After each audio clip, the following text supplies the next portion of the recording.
The doorway into presence is usually through being present or training yourself to be present.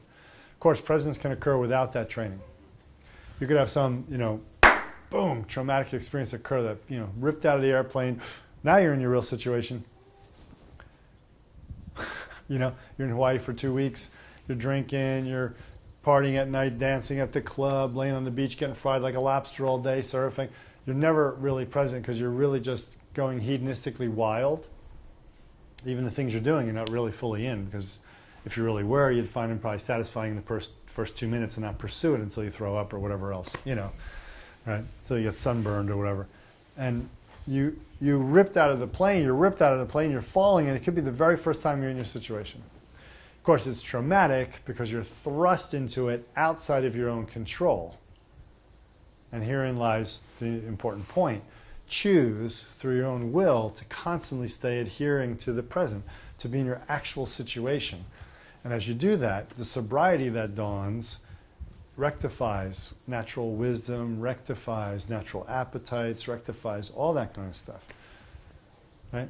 Okay, so then your willful choice to stay in present moment consciousness does so much for you.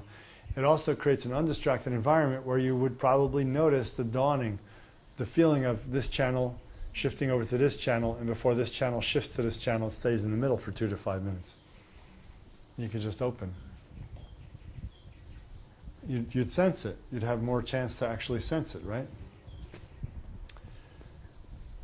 Does that make sense? Everybody with me? So presence isn't something you can manufacture, but noticing everything that isn't presence is something that you should attain as a skill. Presence isn't something you can manufacture, but being able to notice everything that that you get attached to that's in the way of presence, you should be able to identify those things. That's a skill. And then, by staying present, you realize that you take out all those cofactors that are possible to take out, that disallow presence to be your main experience, and then you're left with the last one, which is being present, the volitional effort to stay present. And in that moment, it just opens up. But here you don't have to be ripped out of the airplane. To be in your actual situation, you can just relax. And then presence will dawn and recede, and dawn and recede, and dawn and recede.